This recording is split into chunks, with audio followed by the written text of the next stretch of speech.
Welcome to Live Daf, your online Daf Yomi Shir. Shalom Aleichem, welcome back to today's Daf Yomi, Taanis Yudalit. We begin at the two dots, which are 17 lines from the top of the Amud. We spoke about the many fast days that the Chachamim would institute in a case of a drought. We have three phases in the fasting. A set of 3 fasts, followed by another set of 3, followed by a final set of 7. What is the halacha regarding women who are expectant or nursing, who may have a difficult time fasting? Are they included in the Taanis? Says the Gemara, we seem to have machlekes. Tani chada, in one brisa it says, ubaris, umeinikos, expectant and nursing women mis-anois barishoines, they take part in the first set of fast days. Ein mis-anois bachroines, they don't participate in the last and final phase of fast days. Betani idach, in another brisa, we say just the opposite. Mis-anois bachroines, they participate in the last fast days. Ve'ein mis-anois barishoines, and not in the first set of fast days. Comes yet a third brisa which says Betani idach, ein mis-anois barishoines leibachroines. They don't participate, not in the first set, nor in the last and final set of fast days. So, how do we work this out? We have a 3-way machlekes, a stira between the 3 brises. Amar Rav Ashi, I'm going to provide a solution. Nekoid emtsa biyadach, adopt the middle fast days. During the middle set, the middle of 3, they do participate. The mitartzon kulhu. In this way, all the brises are explained and are compatible with each other. Rashi explains. It's the middle set that they are responsible for. The first set of fast days, we don't include the noshim uboris aminikos. Things aren't yet so severe. Things aren't so desperate. We leave them out.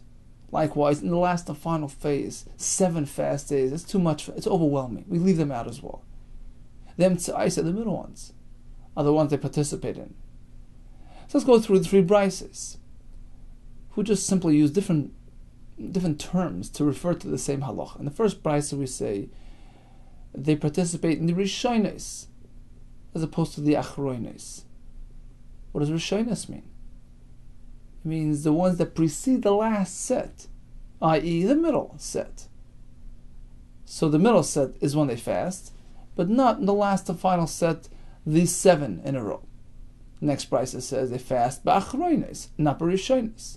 Here the brisa was referring to the second. Bachronis is the last, second after the first set. So it's the middle set really. So they fast bachronis, the middle set, which comes after the first phase. Ve'ein misanis b'rishonis is opposed to the first set of fast days. So again, they're off on the first set. Things aren't yet so serious, but they're on in the middle set. And the third brisa, ein misanis lo b'rishonis, that meant the first phase of fast days, they're off on that. Nor on the last phase, the last and final set, the third set, they're off on that. They're only chayiv in the middle. So they're all really saying the same thing, just different ways of describing the halacha. Continues the Gemara. We spoke about the last and final phase of 7 fast days, which were more severe, more serious than the previous ones. In which way? In which way were the last ones more chomer than the previous ones? We lock the shops, close up the groceries, and we do something called masriin. How do we do teruah? What does this mean? A shofar, or do we just call out in tefillah? We have a machlekes. We use shofaris to call out to Hashem, to arouse to teshuva within us. Rabbi Yehuda Shmuel bar Shilas mishmei Rav Omar ba'aneinu. You know what masriin means? We call out verbally. Aneinu Hashem aneinu. Says Rashi 3 lines down. B'shefaris. One shita says we use shefaris. Hayu oisen ha'asrois. V'loshen hasra k'may teruah. That's how we get to hasra. Loshen of teruah. Teruah is a broken sound. Ustam teruah. Typically a teruah is part of a set. Peshuta lafoneo, ulachareh mesechas Rosh Hashanah. As we learned back in Rosh Hashanah, a broken sound, a trua, is preceded and followed by an unbroken sound. It's tkiya, trua, tkiya. That's what we do by a yom Taanis as well. Why? V'hachi masrin v'sheifaris. That's why we blow a shofar. The pasuk says, in a time of tzara, usakatem b'chatzaitzreis. And we learn that you blow a shofar as well. Toiken b'sheifaris. Kadesh yachniu libam. Look at a shofar. It's going to bring about softening of the heart. When you hear the pure sound of that shofar, which represents the purity of our neshama. Make them fearful of their wrongdoings. When do we blow? It says Rashi we know that they would add 6 brachos to the Shemona Esrei during these fast days. So every bracha got a set of tkiyos. I'll call bracha Yibava Achas Shein Yud Ches Hasrois, a total of 18, because, as we said, every blow really is a set of 3. And that happened 6 times over, total of 18. So that's one shita. Masrin means with sheifaris. That's a shaila why we don't do it today. During the Taanis, we don't use a shofar. Some say it's dafka Eretz Yisrael. Dafka when most Yisrael lived in Eretz Yisrael. I believe the Sfardim are big into blowing the shofar at a time of tefillah, a time of tzara, which arouses the heart to tshuva. That's one opinion. Masrin, shefaris. The other shita says it means anenu. Says Rashi, Rabbi Yehuda Amar Masrin anenu, b'koil ram hayutzoikin anenu. They would call out loudly, anenu. Avinu anenu, anenu, elokei Avram anenu, anenu, elokei Yitzchak anenu, anenu, elokei Yaakov avinu. Hakoil k'vi she'omrim b'sefer slichos, as we have today in our slichos. Aval, says Rashi, anenu the tefillas Taanis. Anenu here is not referring to the standard anenu Hashem anenu, which is called tzloisa Taanisa, learned yesterday, which is in our Shemona Esrei. That happens all the time, even during the other fast days, not only in this last set of 7. Even an individual,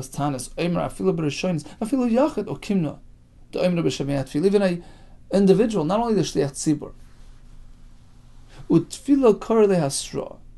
So this opinion holds that hasra is referring to davening. Di b'sheifaris, because otherwise, if it's talking about blowing a shofar, mirian, miboile, it would have used the word mirian instead of masrian. Okay, so that's the shaila here. Masrin, is it sheifaris or is it anenu? Explains the Gemara. We figure at this point, Manda Omar Ba'anenu, Loi Omar B'Sheifaris. The one who maintains that the word Masrin refers to Anenu holds that it cannot be referring to Sheifaris. Umanda Omar B'Sheifaris, Loi Omar Ba'anenu. Likewise, the one that held that it's referring to blowing a shofar held, it's Dafka Shofar, it's not Anenu. Tanya, we have a brisa which says, Ein Peichsin B'Sheva Taanis Halatzibur. We don't do less than 7 successive Taniyos in this last phase of fasting, which contain a total of 18 blows, like Rashi explained for us. The similar Davar Yericha, as we find a simon, a precedent for this type of concept in Yericha, where they had to surround the city. And what did they do there? They davened and they blew sheifaris until the wall crumbled. Yericha sheifaris hava, where there they use sheifaris. It's pretty clear from the Gemara that by a fast day we blow sheifaris. We're comparing it to Yericha. This is a direct contradiction to the Shita that maintains that Mesrin is Anenu. Ella rather, says the Gemara, you're right. B'sheifaris to kuli amale pligi dekari lahasra. Certainly, in this case, during these 7 fast days, the most severe phase of all fast days, resulting from a drought, did feature blowing a shofar, and that's what the Mishnah meant, Masrin. Of course, b'sheifaris, it's desperate. We need that shofar, the weapon, to bring us to do tshuva. Ki pligi ba'anenu. The question is a general shaila. Can anenu be described as masrian? For instance, during other times of hardship and sorrow, not drought related, where we find that they were masrian. What does masrian mean? Could it be anenu? Could the word masrian be describing, calling out to Hashem, anenu Hashem anenu? Mar savar kari lahasra. One shita holds, yeah. Otherwise, elsewhere, when we have the word masrin by other situations, it is referring to anenu. We don't need the shofar. They used to call out. verbally to Hashem. No. Even elsewhere, the word hasra is specifically shofar related. The Gemara repeats and explains again. The one that maintains that the word masrin can be describing anenu, such as in other tzara situations, where masrin is referring to anenu. Kosh can, of course, be shefaras, that the word masrin can be referring to shefaras as well, such as during the 7 fast days in the time of a rain stoppage. Ulamando be shefaras, but the other shit that maintains that masrin is in reference to shefaras, ava ba'anenu loy, but certainly anenu cannot be described as masrin. So bottom line is, over here, in the case of these 7 Taanis, of course, masrin is shefaras. The question is, what does the word masrin mean when it's mentioned elsewhere during other times of tzara? Is it dafka shefaros, or can it be referring to anenu? Says more about Tanya. Listen to this brisa. Suppose that lo yaleinu, there are other tzaros and hardships that arrive. Kigoyin chikuch, some sort of itching skin condition. Chag of grasshoppers, zvuv, v'tzira, v'yitushin, all types of flies, and tzira, wasps, hornets, v'yitushin, some type of fleas that would enter the person's body. And at the time of tzara, v'shiluach, nechashim, v'akravim, some type of plague of snakes and scorpions. How would they address that? Lo yoyu masrin, they wouldn't do masrin, and they would call out to Hashem. So that's the price. Now, it's pretty clear that tza'aka means verbally. Masrin is one thing, and tza'akin is calling out. So tza'akin is bepeh, hasra b'shefar. So apparently hasra is referring to a shofar. Apparently, when the word masrin is employed regarding other tzaros, it's referring to blowing a shofar, not anenu. Tanoi, it's actually machlokes tanoim. How we respond to other tzaros. Is it dafka through shofar or anenu? The Sanya, Elu Masrin b'Shabbos, regarding the following experiences. We employ Masrin even on Shabbos. What does this mean? Al Ir Sheikifua Gaius, a city which was surrounded by a battalion, a legion, waiting to attack. Oinar, or a flooding river. Val Sfina Maturefas Beyam, or a ship which is shaking about at sea, about to sink. So we do Masrin. That's Tanakama. Rabbi Yehuda Ezra, you can call out for help, SOS, that's allowed. But now when it comes to davening, we daven quietly, but we don't make a public scene. Why? It says Rashi 2 lines from the bottom. We're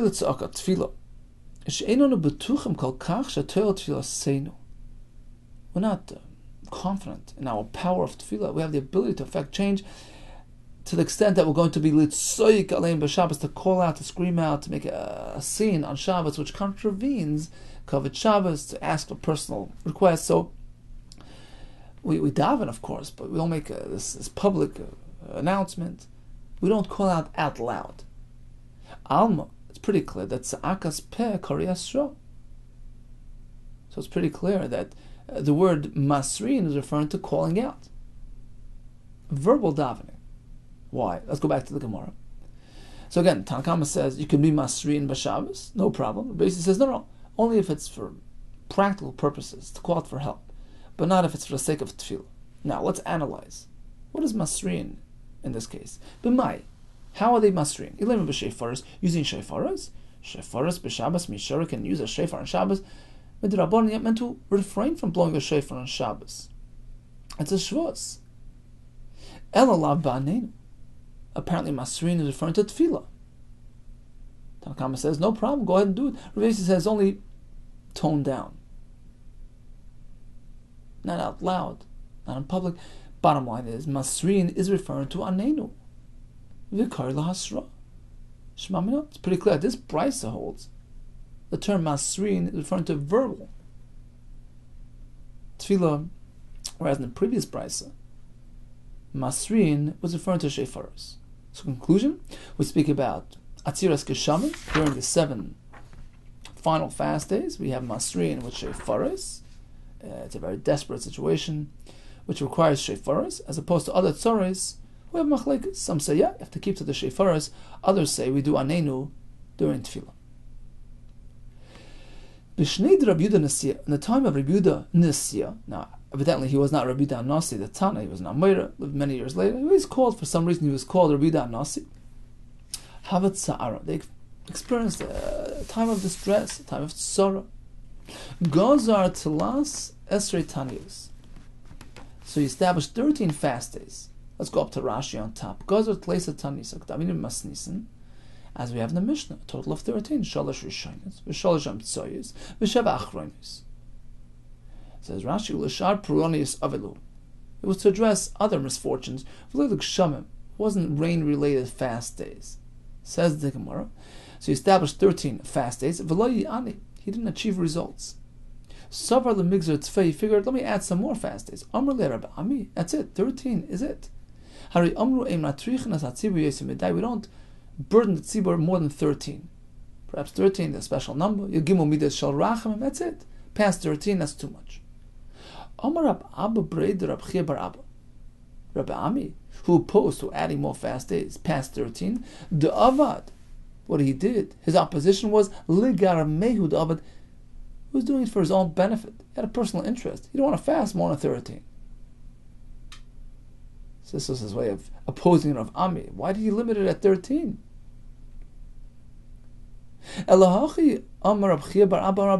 Rather, this is the way to do it. When we limit it at 13, that's specifically because it's rain related. And once we're past the rain season, there's no point in adding more fast days. When it comes to other times of Puranus, you fast and fast until you achieve results, until Hashem responds. You don't stop at 13. We have the same in a Brisa. When we give the numbers 3 and 7, that's only rain related. When it comes to other times of tzara, they just fast until they're answered. So you shouldn't have opposed Rabbi Yehuda Nasi. It would appear at the Brisa here, Nizeh Stira to Rabbi Ami, who limited it at 13. Amalch Rabbi Ami. Rabbi Ami responds, you know what, Tanoi? It's actually Machlekes Tanoim. What's the Machlekes? Whether the number 13 is specifically rain related or a number relating to the general system of fast days. We don't go past 13. The sign. We don't fast more than 13. Too much. It's up to a point. 13 and no more. Divrei Rabbi, whether it's rain related or otherwise. You go to 13 and no more. This is Rabbi Ami. Rabbi Shimon Gamliel, Hashem was that. That's not the reason. Too much tircha, too difficult. Ella. The reason why we stop at 13 is because the Zman of Revia, the rain season, has passed you by, it's over. So it's only rain related. But when it's another Puranic situation, there's no reason to stop at 13. The people living in Nineveh sent a message to Rabbi Yehuda Kessler. We know that we're meant to ask for rain during winter and abstain from asking during summer. What about us? Kigoin anan by us, da'afilu betkufas Tammuz, ba'inen mitra. For some reason, they needed rain even during Tammuz, even during the summer. What should we do? We need to ask for rain. Are we considered like individuals? Or are we considered like a rabbin? What does this mean? Do we consider ourselves like individuals? Which would entail adding the tefillah for rain, not in Birchas Hashanim, rather in Shemei Tefillah, where we would insert any personal bakasha, that's where it belongs, but like individuals who have a personal need. So it goes into Shemei Tefillah, or perhaps we're like a rabbin. It's a whole town, a whole city that needs rain. Birchas Hashanim, and we have the ability to modify our Shemoneh Esrei to the point that even during summertime, by us, we will say V'sein Talamotu in Baruch Aleinu, the Baruch Parnas. Which way is it? Shemei Tefillah or Baruch Aleinu? Shalachlu, he responds to them, ki yichidim namisu, you compare it like individuals. Ub'shemei tefillah, and you can merely say it in shemei tefillah. Don't modify the baruch aleinu. Says Rashi about 7 lines up. Ub'shemei tefillah, amrinan l'she'elas mata, ki yachid, asher tzracha b'shemei tefillah, like any individual who has personal requests from Hashem. What does he say? In shemei tefillah, which is the headquarters for all personal requests. This that we say that even an individual would say b'sein talamata and brichas hashanim, yeah, that's because everybody's asking. Everybody needs rain at that point, so everybody, even an individual, will mention it during his tefillah. But a person experiences a personal time of tzara, personal time of need, which doesn't relate to the tzibur kahacha, like in this case, to tkuvas tamas, because during the summertime, lav's man shelas tzibur, it's not a time for the tzibur to ask. So therefore, b'shemei tefillah, the matkal, you mention it only in shemei tefillah, v'lo b'rechas Hashem. Daminim sech levid zara v'brachis. Im hayu lo yichaylo b'seich beise. Person has something unwell in his home. Masker all of b'rechas hachaylam. He mentions it in Refaim. So that was Rabbi's opinion. In fact, that's the halacha l'mais. Let's go back to the Gemara. So he responded, you're treated like Yechidim, put it into Shemei Tefillah. Meisvei, listen to this kasha from a Bryce. Omar Rabbi Yehuda, Masai. This whole Seder, this whole fast day arrangement, 3 fast days, another 3, another 7, when do we arrange it in this way? That's only Bizman Sha'ashanum Ketiknon, when the seasons are running on sync, on track. Summer is summer, winter is winter. Planting is in Cheshvan, harvesting is in Nisan. Yisrael is sure in Alad Masan. Yisrael are living in Eretz Yisrael, which this was the minig of Eretz Yisrael. At their years, their rain cycle would run along this system. But nowadays, we're living all over the place. Hakol Lefi Hashanim.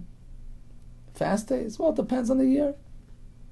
If this year needs rain, if we have a rain shortage, you fast. Otherwise, it's all dependent on the situation. Depending on the local location. Depends what's happening during that year. For short rain, or not short rain. Some actually take out these 3 words. In any case, when it comes to Taanis, nowadays it's all situational. And likewise, the Gemara assumes who hadin regarding she'elas geshem v'sein talamotar. It's not established. It's not set in stone. And you follow the needs of that particular location, that particular country. In Nineveh, they should ask during the summertime, in the middle of Baruch Alein.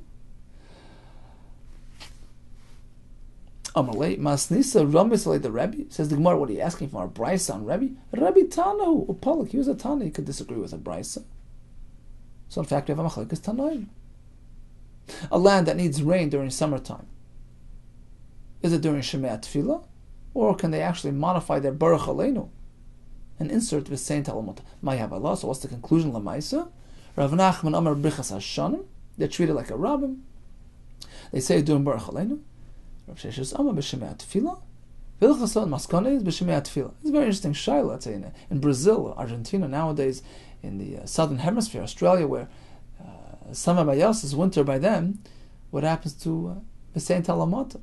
They're going to ask it during this winter, during the summertime, and not during their winter. So the big shayla in Paiskim, up to the recent Paiskim, Mashevet Alevi, Mechas Yitzchak, everybody talks about it. What they're meant to do. Some say they should go ahead and ask for v'sein talamotar. Some maintain no, that they just follow the minig ha'olam. There's a Bach like that. He says, I have a Kabbalah that wherever you are, you just follow the set standard system established by Chazal. And Mishnah Berurah brings it. It seems like that's the minig. Interesting shaila. The svar of the Bach seems to be that the hashpah of the geshem of Parnasa all comes down based on what's more prevalent, the ikar yishuv ha'olam. And since the ikar place of yishuv, of living, is the upper hemisphere, northern hemisphere, and the hashpah is based on that, the geshem is based on that, and eventually trickles down, so to speak, to everybody else. The ikar place of civilization is what determines the water cycle, the hashpah, the geshamim, the parnasa, and perhaps that's the pshat in the Bach, why he says I have a Kabbalah that we don't deviate.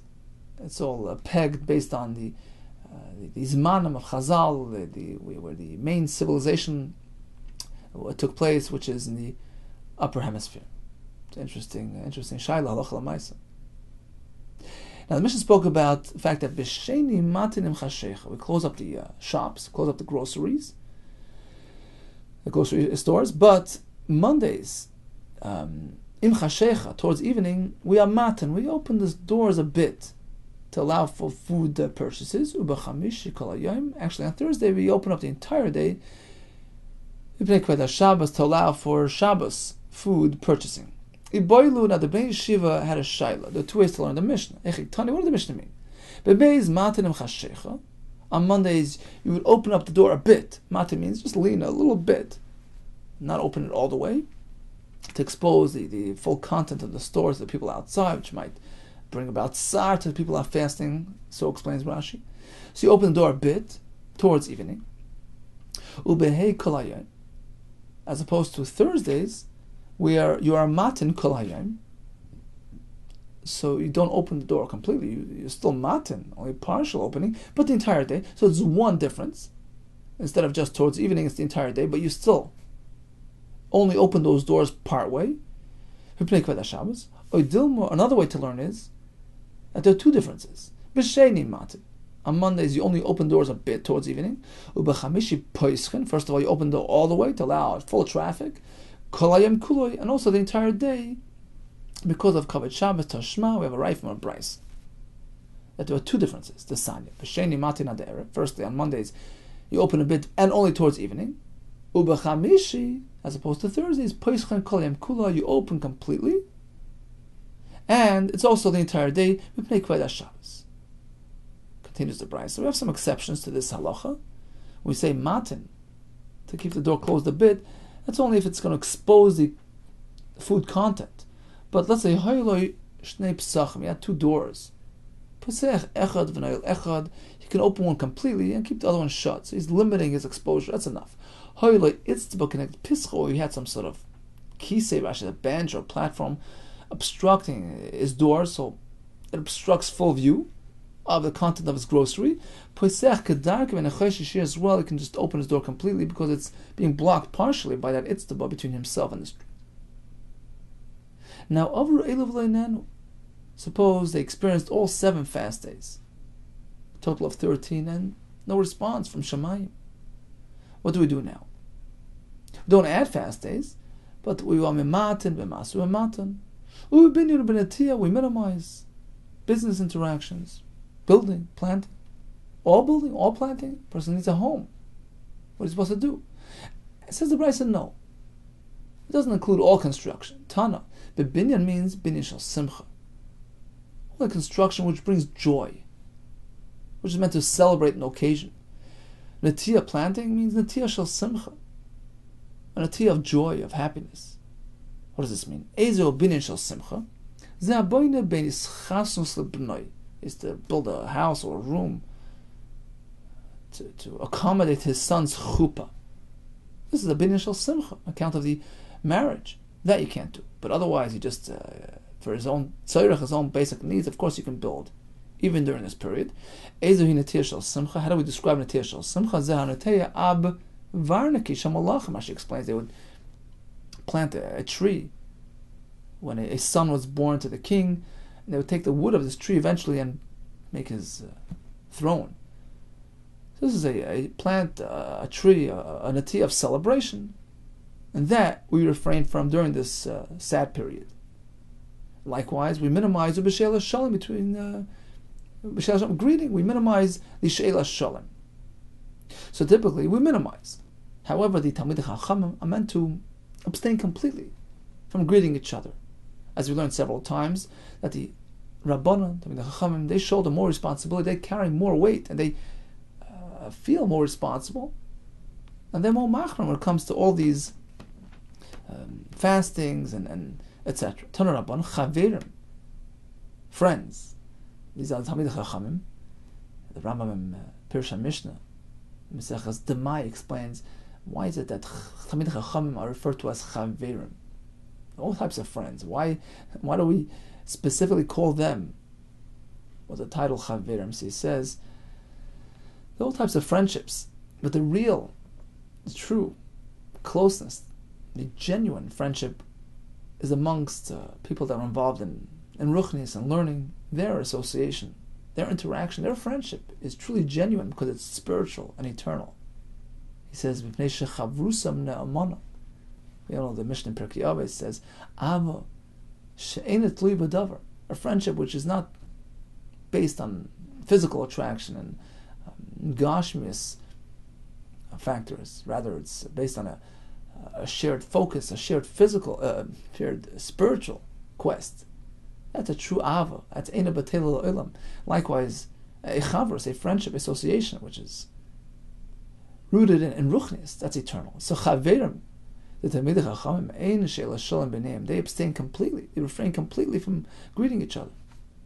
Now, what happens if Ami Ha'aretz Sheshay Alam? Let's say they're greeted by Am Ha'aretz, who's not so meticulous in this refraining from Sheila Shalom. He says Shalom Aleichem to the Talmud Chacham. You don't ignore him, you don't offend him. So what do? Machzirin Lahem B'Safa Rafa. They respond to him with a mumble, B'Kaved Reish, with a subdued manner.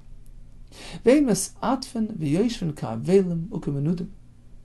The Chachamim sit wrapped around their heads. They wrapped around like an avel, like a person who's mourning, a person chirim. Kibnei Adam Hanuzuf and Lamokim. They display they present like people who are estranged from Hashem. Chas v'shalom. Ad she'yirach ma'aleim min hashamayim, until they're responded to min hashamayim, and they achieve results. They keep on fasting and they keep on. We have the Mishnah. The Yechidim will go back to fasting. Do all these types of avelas and tshuva, and until they solicit Hashem's rachmanis. Omar Belazar, in Adam Chashav, Rashai Lipol Alpanav. We speak about an Adam Chashav doing the extra effort to achieve results. But you meant to know that an Adam Chashav has to conduct himself with dignity, lest he lose the kavod, the respect in the eyes of his followers. So an Adam Chashav, an important person, is not allowed to. Ein Adam Chashav Rashai Lipol Alpanav. He can't put his head down on his face and beseech Hashem in that manner. It's a very degrading manner, unless he knows that he has the ability to achieve results. Because otherwise people are going to say, well, look what he did. He went all out. And apparently he's not worthy. He's not capable of doing anything. He's not responded to by Hashem. So lose the respect for this fellow. So you have to be careful. Unless he knows he's going to be responded to. He'll achieve results just as Yeshua achieved results when he fell down. Get up. Why do you have your head down? And he achieved Hatzlacha with the war with Ai over there. Likewise, an important person is not allowed to wrap a sack around himself, go to such an extent to achieve results, unless he knows that he has the ability to respond to achieve results. As we find by Yehiram ben Achav, who achieved results in this manner. As Divrei Isha, so there was a famine, there was a tzara. He's wearing a sackcloth. So now the Chashav only engages in this when he knows he can achieve results. In a similar vein, not everybody has the schus to be responded to achieve results by merely being neufel upon of putting his head down like by tachva. By way of minimal effort. You have to be Adam Chashav, a person of a high madrega, to achieve results by merely being neufel upon of. And likewise, lo yakol b'kriya. Not everybody needs to resort to tearing their clothing. So basically, the higher you are in madrega, the less you need to achieve results. Moshe v'Aaron b'nefila.